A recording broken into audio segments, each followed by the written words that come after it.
Bueno, hoy volvemos a presentar a la misma paciente que se presentó en el Ateneo el miércoles.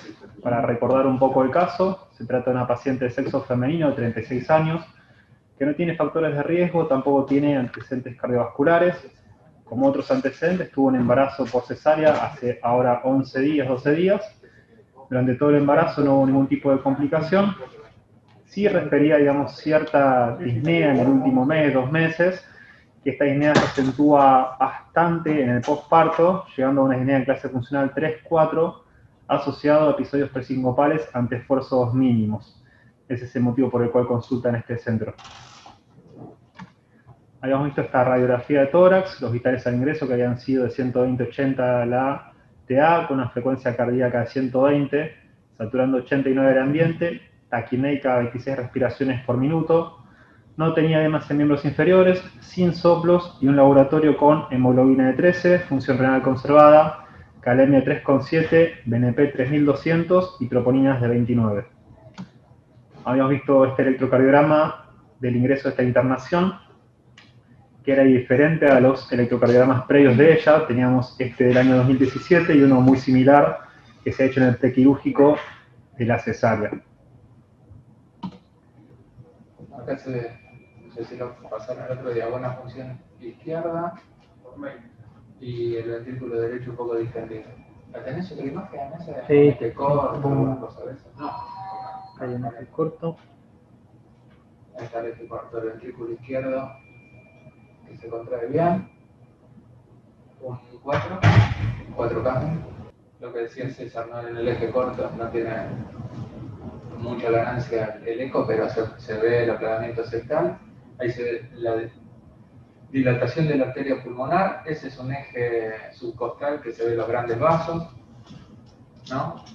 La dilatación, algo de dilatación derecha, dilatación de la vena cava inferior, ahí se ve que está dilatada y algo distendida.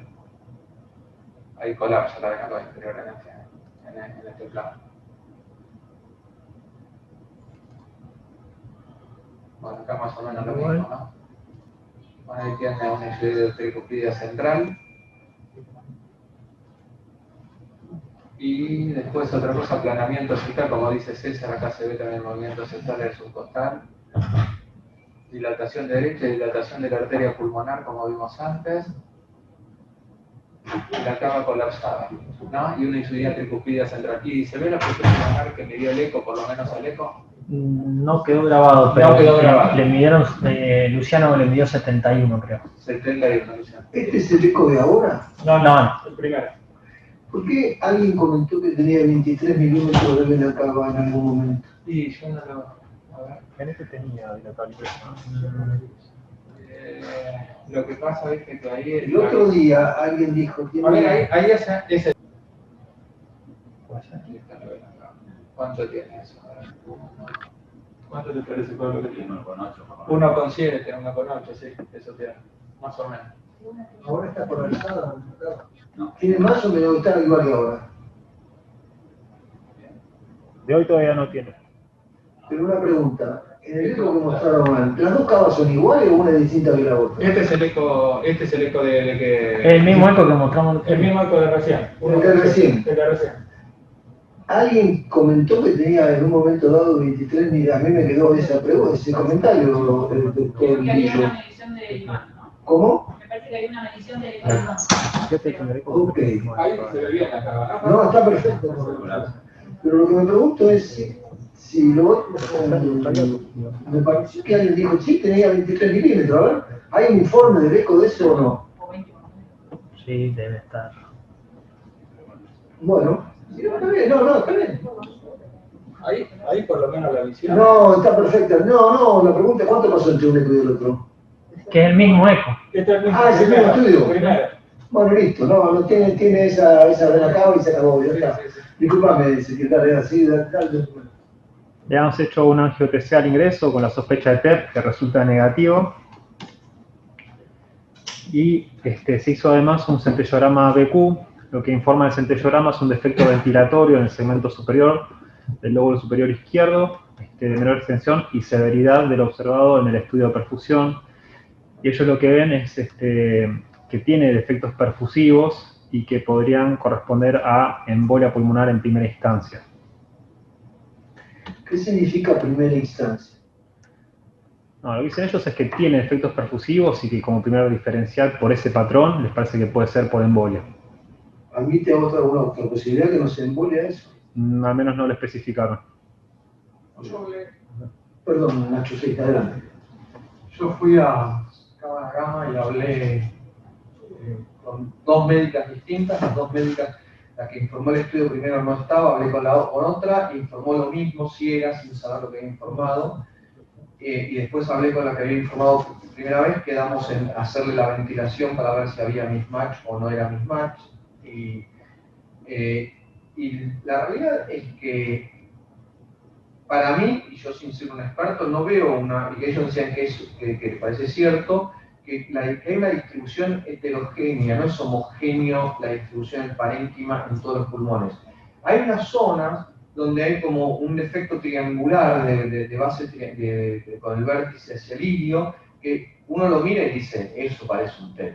Pero la realidad es que todo hay como un parcheado y hay una cosa irregular en los dos pulmones que es bastante irregular y podría ser que es cierto que la perfusión periférica está toda difusamente disminuida. Pero una pregunta muy primitiva de mi parte, ¿no? ¿Esto admite una sola opción? ¿Esto es una típica embolia de pulmón? ¿O admite, mirá, que la verdad que no puedo confirmarlo? No, 100%. Ellos dicen que mismo que lo informó con el primer instancia, debe haber una segunda instancia. Eso primera instancia, o sea, aunque hay, si uno pone primera, porque hay una segunda instancia. Pero no es típico. Ellos dicen que les parece un trombolismo. Pero espera un poquitito. Y acá el mismo que informa tiene dudas, por eso te pone en primera instancia. O sea, desde ya que no es típico. Pero ojo que está todo el mundo escuchando. Entonces, espera un poquitito. Esto, yo escucho, primera instancia, Luciano que dice, mirá, si hay una primera instancia debe haber una segunda instancia. ¿Es concluyente o, mirá, yo en un contexto favorable digo esto es una embolia de pulmón? En otro contexto podría admitir otra cosa. Yo creo que en el 99% de los casos que se ve esto y con pacientes con clínica compatible es tromboembolismo de pulmón. Pero creo que hay un porcentaje raro de pacientes donde entran los pacientes con hipertensión arterial pulmonar que podrían tener otra cosa. Y está claro y está estudiado que los pacientes con hipertensión arterial pulmonar, el centellograma lo que tiene y se pide como primer estudio para identificar a los pacientes en clase funcional 4 por su sensibilidad. No por su especificidad. Muy bien. La verdad es que la pusiste justa, Rolo. Nacho. Entonces, de hecho, yo estuve revisando, porque cuando fui ahí fue muy interesante poder ir ahí y hablar de ese programa. Entonces, ellos me dicen, ¿qué quieres que informe? Así fue la frase, ¿qué quieres que me informe? Y yo le digo, no, yo quiero que me informe nada. Entonces, ¿por qué no revisamos? Y le pasé todos los pacientes del grupo 4 con centellograma y todos los pacientes con hipertensión arterial pulmonar para comparar y ver las diferencias entre uno y otro. Entonces, y ver qué es lo que nosotros vimos en los centellogramas. Dos cosas. La primera, vos dijiste, el 99% es cuando hay el cuadro clínico, pero esta tiene una tomografía negativa. Tema número 1. Yo creo que no tiene un tema. No, bueno, esperá, contaste el final. Ah, bueno, perdón. Segundo tema, Nacho. Vos comentaste, ¿qué querés que informe? Es una cosa particular, no es frecuente eso, ¿no? ¿Usted qué diría? Digo, ¿cómo que? A ver, Mariano, ¿qué querés que vos yo voy y te lo digo, Chile? Tiene la estrella óptica y no sé. No, lo que hay que decir es que me parece a mí, diciéndome qué es lo que me dice. Bueno. Pero a mí me dice, ¿qué es lo que me dice? Digo, no sé, digo, quiero verlo justamente porque a mí me genera mucha duda también. Ok. Tercera pregunta. ¿Esto lo hicieron a ciegas o conociendo el resultado del ATC? Lo vieron. La perfusión a ciegas, las ciegas, la ventilación sabiendo todo. Ok. Excelente, adelante. Después de la angiotomografía y del centellograma se hizo un cateterismo derecho. Lo que informaba el cateterismo derecho basal era una aurícula derecha de 4, presiones pulmonares, sistólica de 66, media de 30, diastólica 42, una enclavada de 5, volumen minuto de 3,7, índice cardíaco de 2,3, resistencias vasculares sistémicas de 2007, pulmonares de 790, y esto le da para 9,8 unidades de Woods. Después se hizo un test de vasorreactividad con óxido nítrico a 40 partes por millón. Lo que se ve es que tiene 3 de aurícula derecha, le bajan las presiones pulmonares a 42, 18, 26.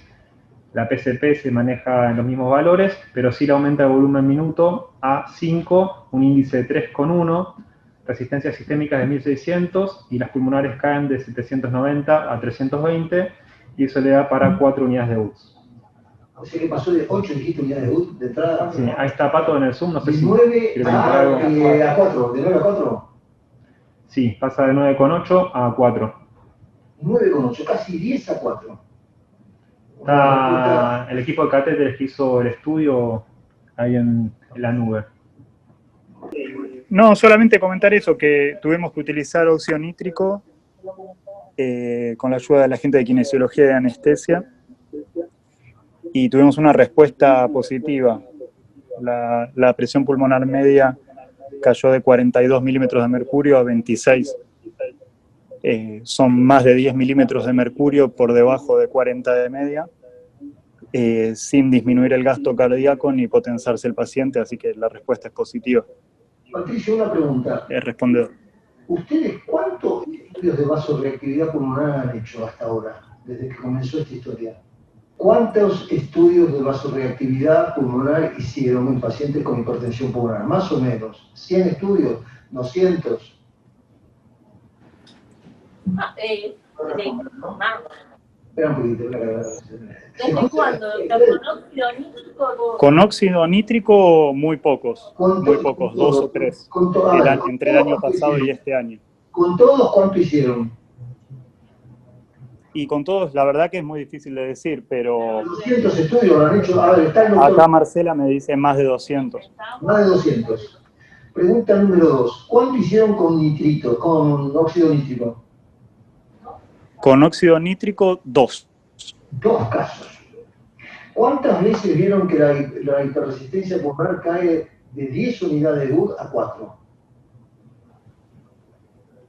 Muy pocas, la verdad que son muy poco el porcentaje de pacientes respondedores. Pero hay una duda, que nunca lo habían hecho con óxido nítrico y acá le metieron con todo. Claro, sí, acá estamos usando óxido nítrico, que es la droga más recomendada para hacer el estudio. Ustedes no podrían decir cuál es la respuesta habitual con óxido nítrico porque no tienen la experiencia, no habían hecho de esto. No tenemos experiencia previa. Doctor Vulcano. Los casos, por supuesto, no dan ningún dato estadístico, pero el hecho de usar óxido nítrico lo acaba de decir de forma muy clara Patricio White. El óxido nítrico es la droga por excelencia para hacer test de vasorreactividad. Por lo tanto, es esperable una respuesta siempre más contundente que la que estamos usando, la que usamos clásicamente nosotros, que fue con Hidrocross, que incluso son sucedáneos, no de las drogas recomendadas, sino utilizadas en el mundo, que es el óxido nítrico, la adenosina y el topoprotenol. Por lo tanto, yo creo que eso es una respuesta excepcional. Yo no recuerdo haber visto nunca una respuesta. Pero tampoco tiene mucha experiencia con óxido nítrico. Nunca hicimos experiencia con óxido nítrico, solamente tenemos los casos. Doctor Luz. Con Hidrocross tenemos una paciente que tuvo una respuesta así, que está con bloqueantes cálcicos, con muy buena evolución. Está con bloqueantes cálcicos y Hidrocross. Pero el comentario que yo quería hacer es por resaltar la colaboración de la gente de kinesiología, que lo dijo Patricio, pero quiero como resaltar a la gente de kinesiología, la gente de anestesia, la predisposición para prestarnos el óxido nítrico, la gente de kinesio para armar todo el circuito y la gente de catéteres, de cómo se trabajó y lo espectacular que fue de ver cómo se respondió todo eso, y aparte con 20 partes por millón empezó a respirar y veíamos cómo bajaba la presión y cómo subía el volumen minuto. Fue impresionante. Cuando llegamos a 10 minutos, Una preguntita. Si uno habitualmente hace los test de vasorreactividad con una estrategia y que acá se cambió rotundamente. ¿Cómo interpreta uno esto? ¿Entendés que digo? Si vos me decís, mira, la verdad que nosotros hacemos siempre lo mismo y esta respuesta es rarísima, no. Pero si vos me decís, mira, lo que pasa es que le di con un mazazo. Entonces la pregunta es esto una gran respuesta o es un resultado de una intervención a la cual no estamos habituados? No. Creo que es una respuesta infrecuente, que uno puede clínicamente tal vez especular por qué, pero el óxido nítrico creo que es un estándar de calidad en la hipertensión pulmonar. Cualquier centro de referencia de hipertensión pulmonar usa óxido nítrico y diría que en los centros de referencia de la salud tenemos sin óxido nítrico es que lo miren mal. Es como que dicen que eso no es un salto. Pongámoslo entonces Para nosotros es un salto de calidad y que en la Argentina no lo hace nadie con óxido nítrico. Y que es la única indicación clase 1 de la vida. El milocross es 2B. Entonces la pregunta es la siguiente. Cuando nosotros habitualmente decíamos que no había efecto, no tiene efecto, a lo mejor no lo estábamos diciendo mejor. Y a veces a mí me dejaba muchas dudas. También es cierto que solamente el 5 y el 10% de los pacientes son respondedores a bloqueantes cálcicos. Entonces, estamos hablando de lo próximo. Ahí está. El doctor, espera, vamos a decir la pregunta. El doctor Mazón está preguntando cuál es la relación, si es que hay hechos estudios comparativos de óxido nítrico con el Ilopros.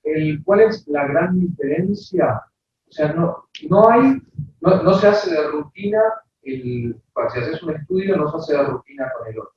¿Está bien? Y aparte, no hay estudio porque el Ilopros es caro, cualquiera de las otras que usen es caro. Entonces, para poner para ello yo, en un momento digo, fue muy espectacular, en otro paciente que no anduvo, tenía el mundo ganas de hacer esa prueba para ver qué pasaba con uno y otro, pero no hay mucho de eso. ¿Cuál es la diferencia más importante con el Ilopros?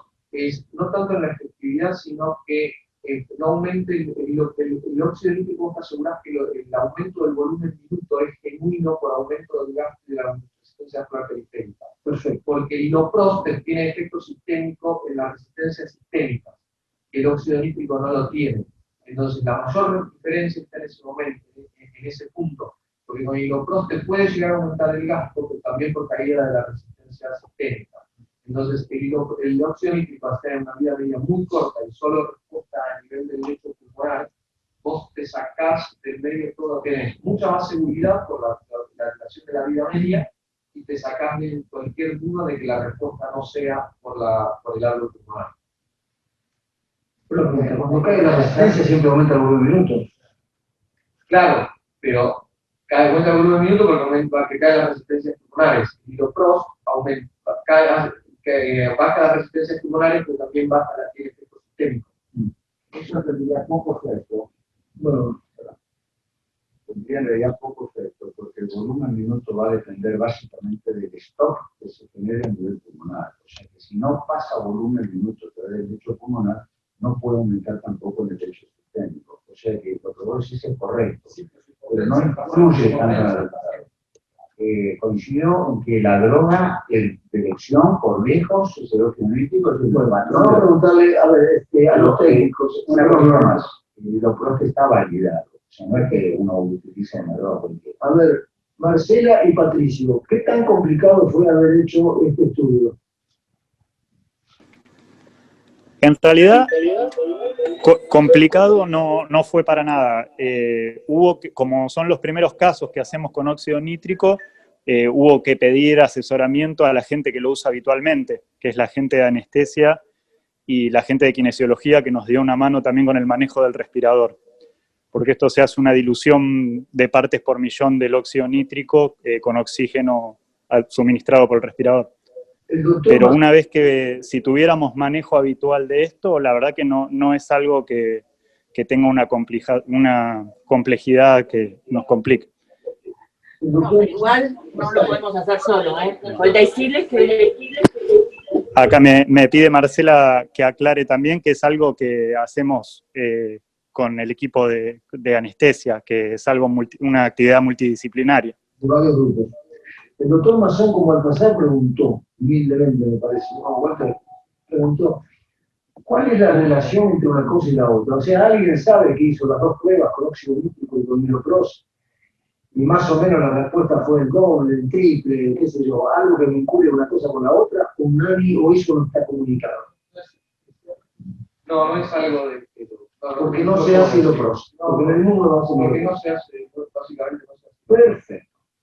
Esto nos genera un problema, porque hasta ahora hemos tomado decisiones sobre la base del lo pros, y ahora decimos que no sirve, porque tiene menos valor en cuanto a la... Bueno, decimos que nadie lo hace. En la Argentina hay muchos centros, en la Argentina hay muchos centros, dentro de ellos, gente con experiencia, con la Fundación Pablo Valores, lo hacen con el doctor. No es lo ideal, lo ideal es hacerlo con un genético. Pero digo, es mejor lo otro y uno permitiría tomar mejores decisiones con el óxido nítrico que con el otro. Perfecto. Ahora, permítame decir una cosa, estamos discutiendo a la paciente, no estamos discutiendo el método, ¿no? Bueno, pero eso es positivo. Pero Norberto, es un buen momento para analizar esto. Como parece algo que es nuevo, bueno, estamos discutiendo un poquito. Quisiera hacer, ya que me mencionaba la gente de kinesiología, quiero reconocer también la excelentísima predisposición que tuvo la gente de anestesia cuando yo fui a pedir el aparato para el la gente de anestesia con una predisposición absoluta, me dijo que contrario. Volviendo a la paciente, Norberto, ¿Perdón? volviendo a la paciente, ¿puedo volver a preguntar algo?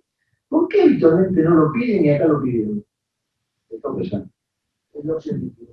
Bueno, porque es un método que empezamos a funcionar ahora porque... O sea que no es que se cambió por esta paciente. La idea es comenzar de ahora en más a solo con esto. Yo creo que lo ideal sería eso, porque estaríamos en la punta de los estándares internacionales. Perfecto. O sea que no fue a propósito de un caso, No, ya se usó. pero hicieron un caso. Ya se usó, este es el segundo. Pero hay 200 casos que hicieron y la primera vez que lo hacen con el derecho es esta. La segunda. Es la tercera, la primera. Pero los últimos 3 hicieron con esto, entonces. Es la tercera. O sea que los últimos 3 casos hicieron con esto. Le contesto. Es la tercera vez que se intentó usar. La primera vez no pudimos por cuestiones técnicas porque había un problema con el cable y al final desistimos. La segunda vez tuvimos éxito y se hizo con óxido nítrico. Y esta vez, que fue el siguiente de la terapia, o sea, pretendemos que esto sea nuestro estándar de Y ahora está calidad. perfecto. Ahora me quedo, bueno, es importante para que todos sepamos, no tenemos idea. O sea que se cambió una estrategia por otra que nos permite estar a la punta de la cosa, que es óxido nítrico. Y aparte, lo que hablamos de hacer con la gente de Carentes es como escribir toda la estandarización y los pasos El protocolo de este estudio. O sea, ayer se sacó a toda la conexión para tener un registro fotográfico de cómo se hace la conexión para que no para Está claro. Bueno, yo quisiera poder decir, estandarizarlo. yo no sabía que de ahora en más se iba a hacer así, y me parece claro que entre todos sepamos esto y que es un avance de todo el grupo. Del grupo de los médicos, del grupo de los técnicos, del grupo de kinesiología y no sé qué. Bueno, ahora, adelante. ¿Cómo sigue esto ahora? ¿Cómo se interpreta este episodio en el contexto, este estudio en el contexto de esta paciente? ¿Se puede avanzar un poco más en qué es lo que le pasa a este mujer? Seropian quería hablar. Doctor Seropian. ¿Es Seropian? Sí, Seropian quería hablar. Vamos, Nacho. No, simplemente estaba haciendo una búsqueda a medida que iban hablando y encontré un trabajo muy chiquitito de 17 pacientes que compararon óxido nítrico contra Ilopros y que mostró similar eficacia y un poco más de respondedores, o sea, más test positivo con Ilopros, pero claramente coincido cuando decían que el gol estándar es el óxido nítrico, pero por la máscara y todo lo que implica el seteo no se usa tanto. O sea que no hay tanta diferencia, decían esta gente. No, son 17 pacientes de un estudio prospectivo que compararon las dos técnicas haciendo digamos, primero el óxido nítrico, la misma dosis, 40... Pero el otro todavía servía un poco. ¿Cómo, perdón? Perdón, era mejor el óxido. ¿Cuál era mejor? El óxido nítrico. No hay una cuestión de mejor o Más respondedores con el Iloprost en este subestudio del Ovation, que es el estudio de prospectivo. Que haya más respondedores no significa que sea mejor. Perfecto.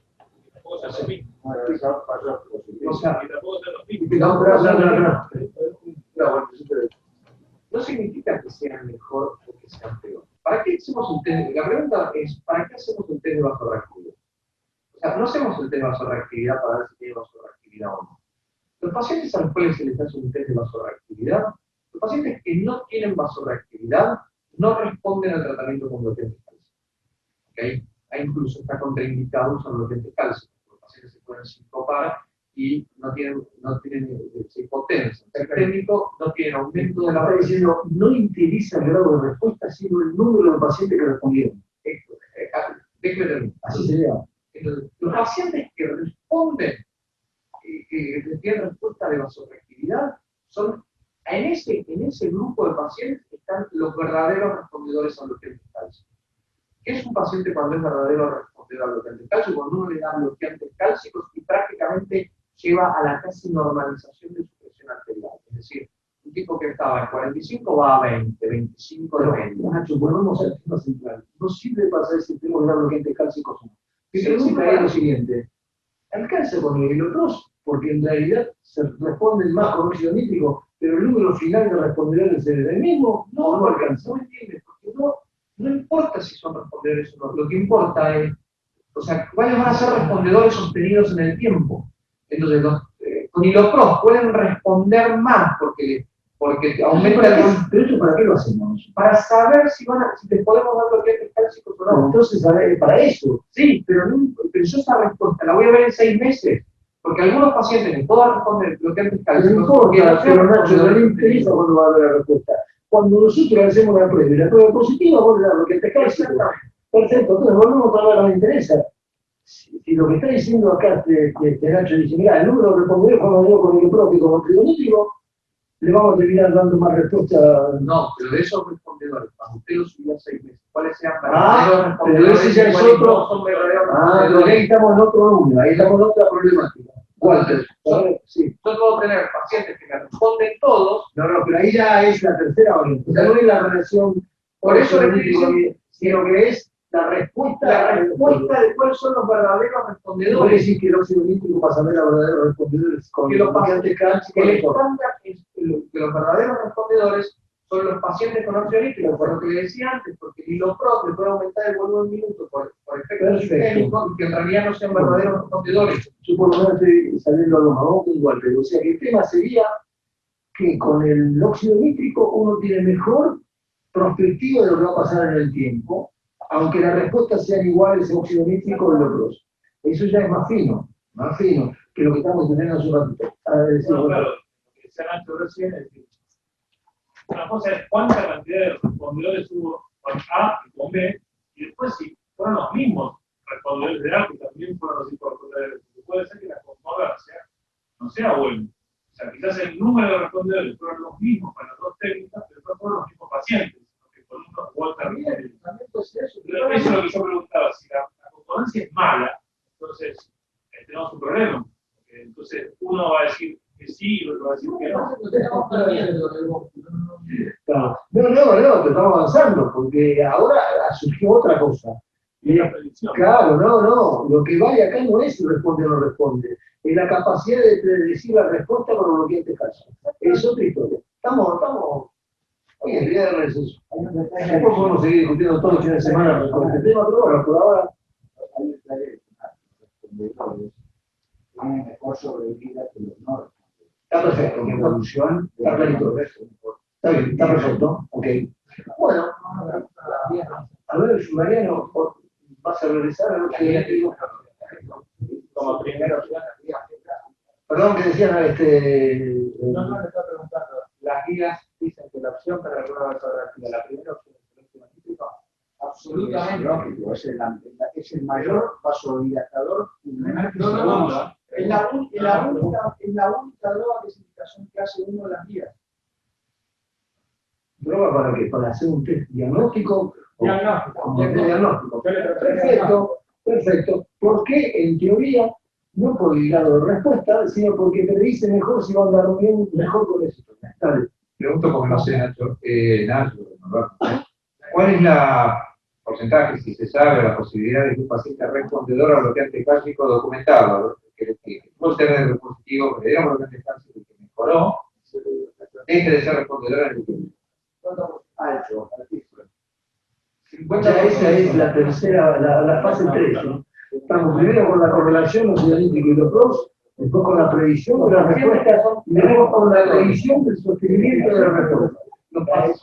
No, bueno, Si ustedes me preguntan a mí, yo digo decir que dónde está esta paciente, ¿sí? Yo me atrevo y temo que esta paciente pierda su respuesta en el tiempo. Pero antes de entrar en esa variante, Nacho, ¿qué tiene esta señora? Hipertensión pulmonar. No, eso sí. Pero más allá de eso, ¿cuál es el grupo de hipertensión pulmonar? ¿En qué grupo lo pondríamos? Definitivamente en el grupo 1, probablemente tengo una sospecha en el grupo 1'. El grupo 1' es el grupo de veno-oclusivas y mangiomatosis. ¿Tiene una tomografía de veno-oclusiva? No. Tiene una tomografía que le pedimos que la vea y se revea. Todos coinciden en que no tiene una tomografía normal. Tiene una tomografía de donde están los defectos transfusivos, están esas imágenes nodulizares, vidrios derilados contravacinales, que no son típicas de veno-oclusiva, pero que la vio Vanessa Descaro ayer, de que Vanessa Descaro se va a venir una hora más tarde del hospital porque todo lo que estuvimos viendo en la tomografía, le dice que no de veno-oclusiva, pero sí de mangiomatosis. La realidad es que la mangiomatosis es una patología que tiene una prevalencia altísima, de 0,5% por millón de habitantes. Entonces, no hay mucha experiencia en que ver mangiomatosis. Le mandamos las imágenes a España el 12 de octubre para ver qué les parece a ellos, todavía nos contestaron, que tienen publicados varios casos. ¿Y qué es lo que a mí me parece? Que esta chica progresó, llama la atención que progresó muy rápido. Me parece que esta chica, por el hecho del puerperio y del embarazo que gatilló una enfermedad, el puerperio con el aumento del retorno venoso, la reabsorción de líquido, la sacada del bebé que le construye la vena cava, y todo eso se puso rápidamente sintomática, y que creo, una posibilidad es, no lo sé, que si esta chica no hubiese pasado por todo esto, hubiera aparecido toda esta sintomatología en diciembre, en enero, en febrero, dentro de unos meses. Esto lleva a la siguiente pregunta. Nosotros la agarramos como en una etapa precoz. De hecho, ella no consulta, ella va al pediatra del hijo, le dice que le falta el aire, y como el pediatra le dice que le falta el aire, la manda el pediatra a la guardia. No es que ella consulta porque le pasa algo. Nacho, digo una pregunta. Pero vos pensás que ella tenía el mismo grado de hipertensión pulmonar ahora que hace 6 meses, y que las condiciones hemodinámicas agravaron la situación, o que la resistencia pulmonar cambió en los últimos años. Ella tiene una tomografía de hace poco menos de 2 años, tiene una placa de tórax de hace poco menos de 2 años, normal, donde no tiene un arco medio de la pulmonar saliva. Pero la hipertensión pulmonar, ahora se evoluciona bastante rápido. Pero eso, hace 1 año y medio tiene una placa normal. La chica antes de embarazarse, hacía una vida normal. Yo creo que el embarazo le gatilló el inicio de una enfermedad que se puso de manifiesto, más clínicamente manifiesto en el puerperio, y que si lo hubiésemos dejado hubiese evolucionado y hubiese aparecido más tardíamente. Y que tal vez, yo le decía ahora a Weinstein, yo le quiero hacer una tomografía sin contraste, de alta sensibilidad, dentro de 1 mes, para ver si con el tratamiento y con un poco más de evolución aparecen otros signos tomográficos. Sí, se tendrá que hacer sobre ese tipo. Voy a hacer unos comentarios de la página. Yo también, pues lo había dicho, pienso que ella tenía hipertensión pulmonar. ¿De cuánto tiempo? No es de hace 2 años, pero tenía, nosotros han hecho una radiografía de tórax, donde fue justo periparto, ¿no? Antes del parto, que ya tenía el arco de la pulmonar convexa. Bien, se ve muy claro, así que creo que esto ya viene un tiempo atrás. ¿Qué cosa aprendimos? Si haya cambiado el electro, no significa que se le pone pulmón. Cualquier causa que aumenta más la presión pulmonar puede modificar el electro. Que tenga imágenes sospechosas de embolia, ya hemos visto que se puede ver en la hipertensión pulmonar sin necesidad de embolia. Que tenga una embolia líquido amniótico no reúne los criterios que se escriben para la embolia líquido amniótico, sobre todo hablamos de la temporalidad, porque aparece periparto, o ya tenía una radiografía que tenía ese problema, periparto o posparto inmediato dentro de los 30 meses, y con coagulopatía intravascular diseminada que no tiene tampoco la paciente. Después, la biografía que buscamos, de acuerdo a lo que vimos, habla un poco manchada. Es lo que hay. Ahí se ve la pulmonar que está bien. Esta placa de cuándo se usa. Esta es de antes del final del embarazo. ¿Y por qué le sacaron una placa a un embarazo? Para que la cesárea. Ah, no. Entonces, no, esto se sacaron ahora. Fue cuando. Pero posparto inmediato.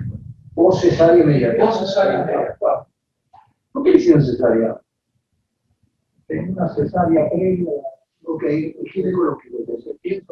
No, era para saber. No, uno está buscando ¿había algún indicio de que había algún Sí. Yo busqué la bibliografía, digamos, el hecho de.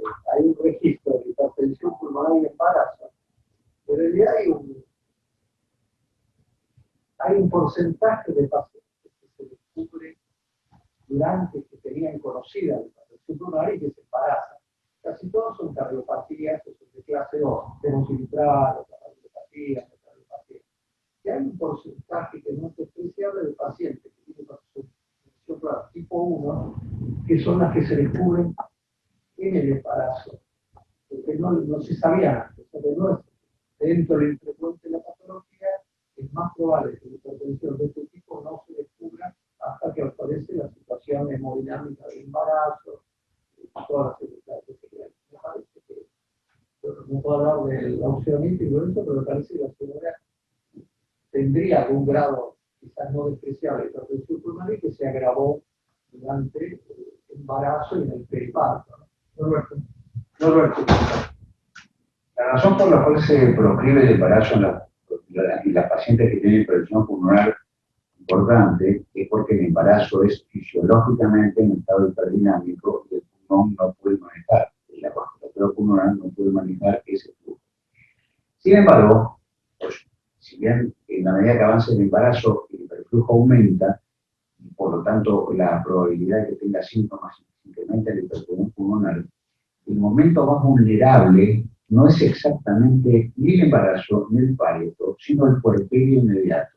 Pero puerperio inmediato son las primeras 24 o 48 horas, porque fisiológicamente se produce una recaptación de líquido del espacio extravascular e intraocular por desviación hormonal, y entonces aumenta el volumen minuto, no el volumen minuto, sino que aumenta la volemia en una forma muy importante, y esa volemia no es posible manejarla por el ventrículo derecho porque no puede pasar por el pulmón.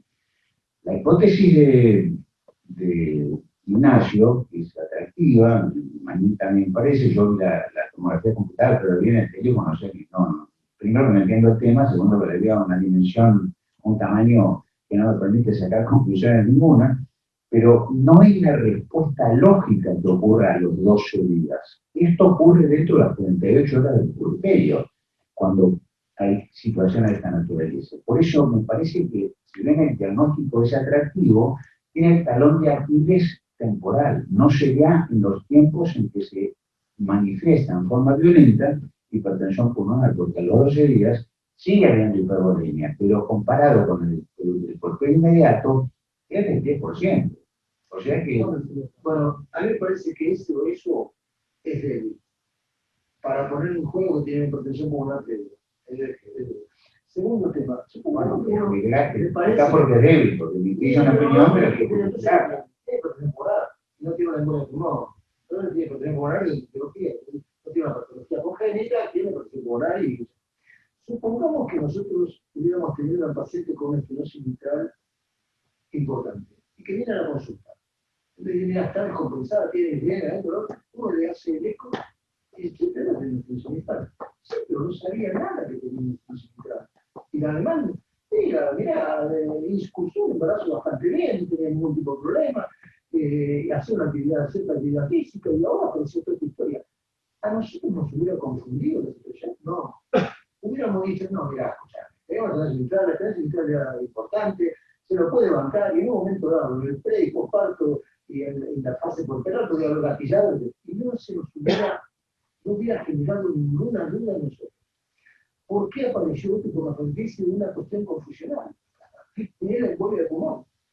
Entonces, tiene hipertensión pulmonar, y la hipertensión pulmonar admite otra interpretación. Sí, va a ser embolia de pulmón, pero en realidad el cuadro clínico para mí es el mismo de una estenosis mitral, ¿verdad? Severa, que se desemboca, que hace su expresión clínica en este momento del embarazo. O sea, que yo creo que estamos dando tantas vueltas, lo cual es correcto, no en cuanto a ahora que ya estamos concluyendo que tiene hipertensión pulmonar, sino en el hecho de por qué de entrada generó cierta confusión. Cosa que ahora me parece que el camino se está allanando. Me parece otra cosa, que la hipertensión pulmonar es una enfermedad muy rara. Entonces, cuando yo veo a un paciente que me consulta, y me llama y dice, tengo un paciente con hipertensión pulmonar, ¿qué es lo primero que yo pienso? ¿Tiene hipertensión pulmonar? Bueno, ¿qué es la otra cosa que tiene que está pasando hoy? Pero las mujeres de 30 años con un poco no están...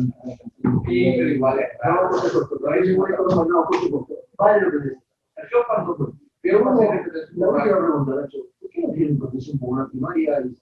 Otra cosa, ¿por qué tenemos que buscar la enfermedad de los bolsillos? Otra cosa, ¿cuándo se mueren los pacientes de embarazo que tienen un embarazo de hipertensión pulmonar? Entre el séptimo y el décimo día de parto. O sea, en lo que coincide con el momento en que la mujer se vuelve sintomática. Entonces, ¿por qué? A ver, nosotros no hablamos de hipertensión pulmonar primaria. No se habla más de hipertensión pulmonar primaria. Se habla de hipertensión pulmonar grupo 1, donde hay toda una serie de... Deciden las etiologías del grupo 1. Idiopática. Bueno, entonces, ¿por qué no tiene hipertensión pulmonar idiopática? Porque, bien, espere. ¿Cuál es el concepto? Idiopática es cuando nosotros estudiamos y no tenemos ninguna causa. No tenemos ninguna causa. A medida que se avanza en el concepto de hipertensión, se va achicando ese grupo. Entonces, cuando uno agarra y mira y dice, ¿cuál es el porcentaje de pacientes con la venoclusiva rarísima? La venoclusiva muy rara, rarísima. Pero cuando usted agarra series de autopsia con pacientes que se murieron por hipertensión pulmonar y ve, le hace la anatomía patológica del pulmón, ¿cuántos tienen de venoclusiva? 10%. ¿Por qué? ¿Y por qué es raro? Porque no se puede diagnosticar. De hecho, la tenemos que sospechar. La sospechamos ante el comportamiento clínico. Entonces, el otro 90% no se hace diagnóstico. El otro 90% tiene otros diagnósticos. Bueno, la que se considera la que es... O sea, por ejemplo, ¿qué es lo que vieron los franceses que ahora hacen parejas genéticos a todas las redes? Que el 40% de los genes del idiopático es familiar porque tiene mutaciones.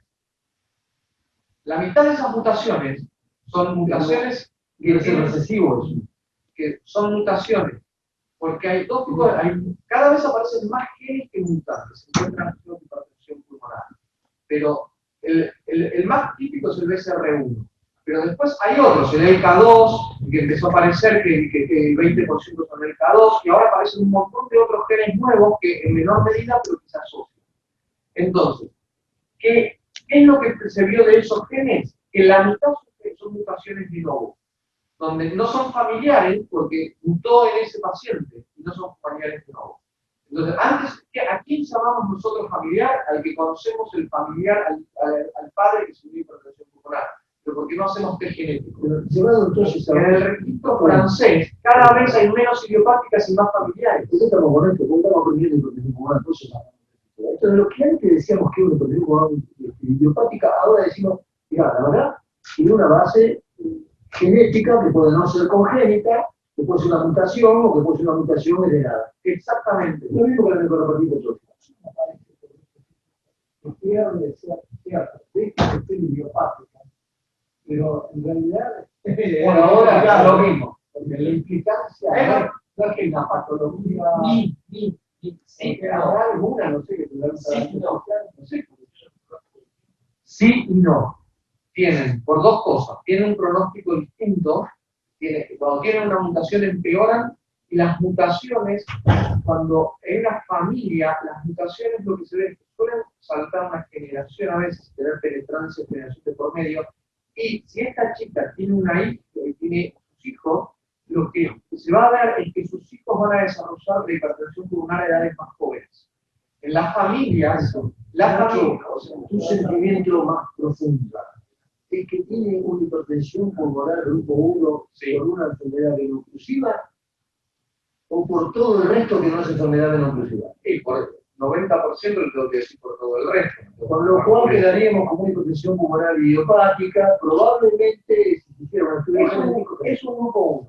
Pero la verdad es que tengo la guardia en alto de pensar que pueden no tener el hecho de que haya aparecido y evolucionado tan rápido. Otro concepto importante en hipertensión pulmonar. Hay dos grupos de pacientes. Esto es un concepto importante. Pacientes prevalentes y pacientes incidentes. Ella claramente es un paciente incidente, reciente diagnóstico. ¿Y qué pasa con los pacientes prevalentes? Hay un centro de sobrevida. ¿Y qué quiere decir? Cuando yo diagnostico... ¿Qué significa paciente prevalente? Paciente prevalente es el que se diagnostica hoy. Se considera el diagnóstico. El incidente es el que se diagnostica hoy. El prevalente es el paciente que hace 3 años viene con hipertensión arterial pulmonar. Entonces, en los registros, bueno, pero eso sería hipertensión pulmonar de reciente diagnóstico y uno en seguimiento. Y, claro, en los registros, como se mira, tiene una evolución distinta, porque el tipo que viene hace 3 años con hipertensión pulmonar y tiene un nivel de riesgo, probablemente ese nivel de riesgo se mantenga a lo largo del tiempo. El tipo que se diagnostica hoy, yo no sé cuál es el genio de esa enfermedad y de cómo va a evolucionar. Una preguntita que es prevalente con los diagnosticados. Sí, pero prevalente que se murieron. O le preguntamos a Mariano, ¿cómo vincularlo? Total, tenemos 5 minutos con otra cosa, nos vamos o nos queremos a tratar, pero más allá de eso, así como la miocardiopatía hipertrófica, podrían ser mutaciones, que pueden ser mutaciones espontáneas, o podrían ser una mutación genética o alguien que lo hereda. Lo mismo pasa con la amiloidosis por transgenetina, que puede ser simplemente silvestre, o puede ser una cosa heredada, evidencia. Esto sería lo mismo. ¿Cuál es tu punto de vista? Tratando de innovar todo. No, sí, yo comparto. Lo que, no sé si vamos al comentario de Nacho. Yo lo que entiendo, lo que él está diciendo, y yo comparto totalmente, nosotros no sabemos cómo va a estar evolucionando esta enfermedad. Que de hecho empezó mal, porque empezó evolucionando de manera rápida. Estamos volviendo al caso, de la gente, estamos volviendo al caso. Sí, está bien. Claro, por el comentario de él. Si vos me preguntás cómo va a evolucionar, no sabemos, pero empezó mal, empezó rápido, me parece. Cambió el efecto en pocos días, y si no tiene un test, que decir que si cambió el efecto en pocos días, porque rápidamente... Sí, no creo que va a evolucionar el día. Por eso, primer tema. Ahora, respecto a lo que vos decís, sí, yo comparto. Hay enfermedades claramente genéticas y hay otras que son mutaciones aisladas de una persona o tienen una línea con distinta penetrancia y con distintos tipos de expresiones cada uno. El fenotipo de cada uno va a variar independientemente del fenotipo. Yo no sé, estamos haciendo grandes diferencias. Yo no sé si habrá un fenotipo a través de cuál es el gen de ese fenotipo. En esta chica pareciera tener un fenotipo agresivo. A ver, ¿por qué lo digo?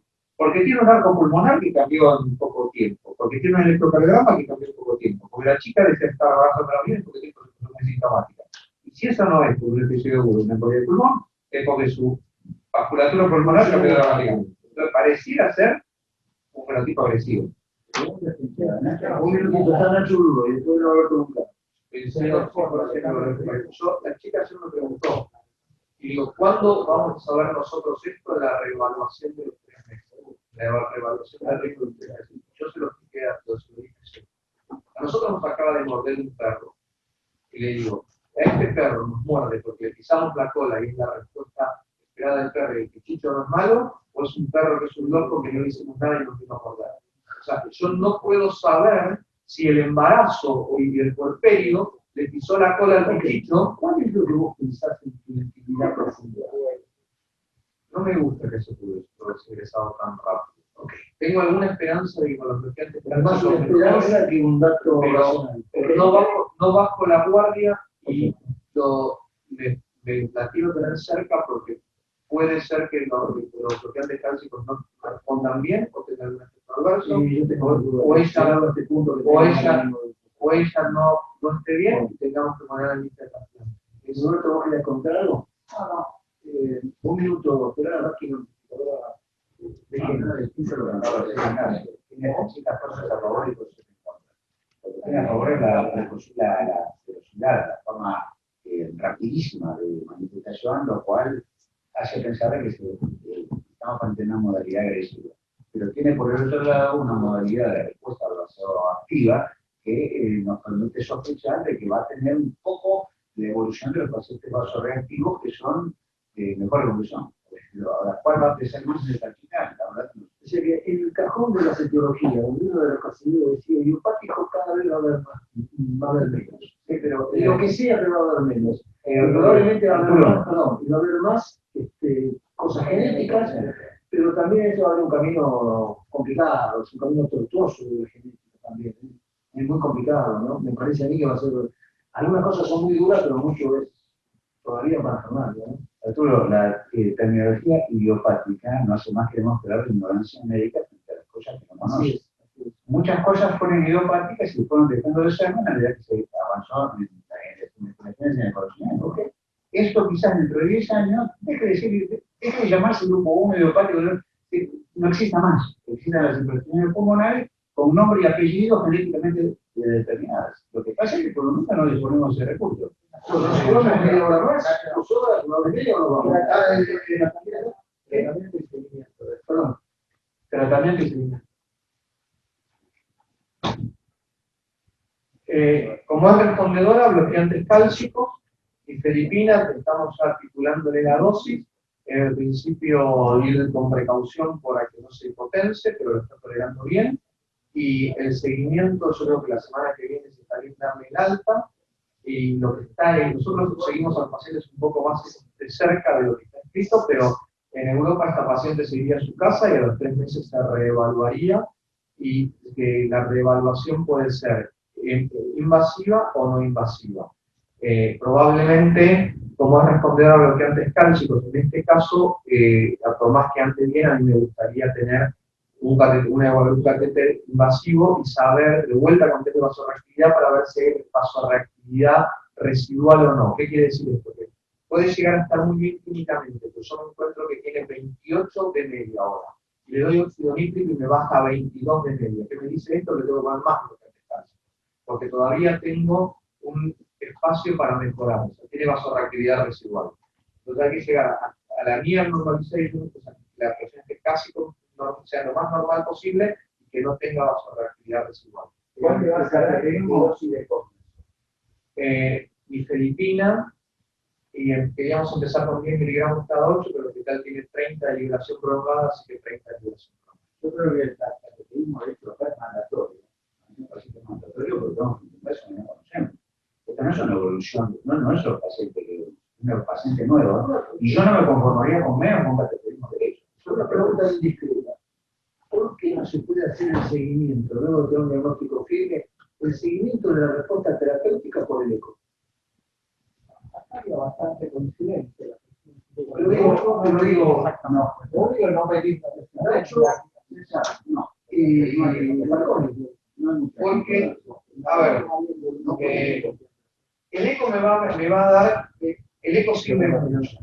Y hay una herramienta que el eco sirve mucho y cada vez tenemos más herramientas que nos hablan del pronóstico del eco. De hecho, sobre eso versó el primer simposio de hace 3 jueves de hipertensión pulmonar, del valor del eco y el valor de la resonancia. La resonancia está surgiendo como un elemento de nuestra identificación de riesgo de hipertensión pulmonar fuertísimo. De hecho, es el nuevo punto final de 65 trials. Uno entra a clinicaltrials.org, hay 65 trials con curso de hipertensión pulmonar, que su punto final es por resonancia, sobre remodelado ventricular. O sea que es una herramienta poderosísima.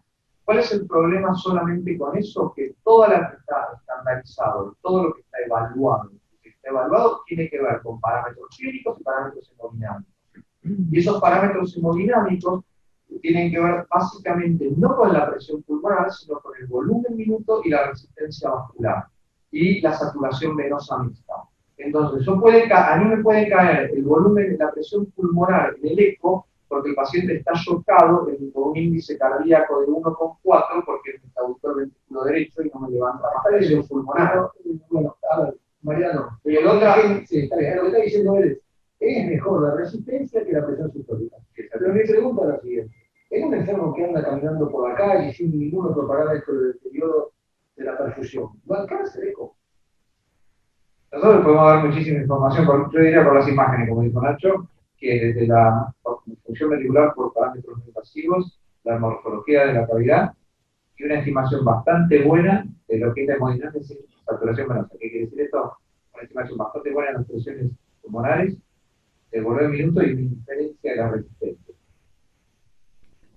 con imágenes no invasivas. Pero el índice de error de esas determinaciones entra dentro de un rango que creo yo no es aceptable para el seguimiento. ¿Qué quiere decir?